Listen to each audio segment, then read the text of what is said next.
If you're serious about starting a side hustle in 2026, you have three options. Option one, keep watching random videos and saving posts and still not know what to do first.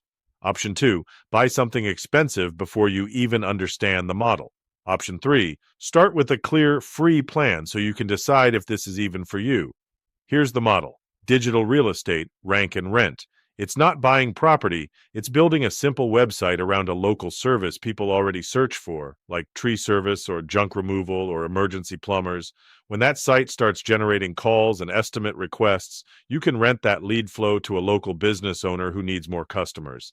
Businesses like it because it's measurable, with real calls and leads, not vanity metrics. Most beginners don't fail because it's too hard.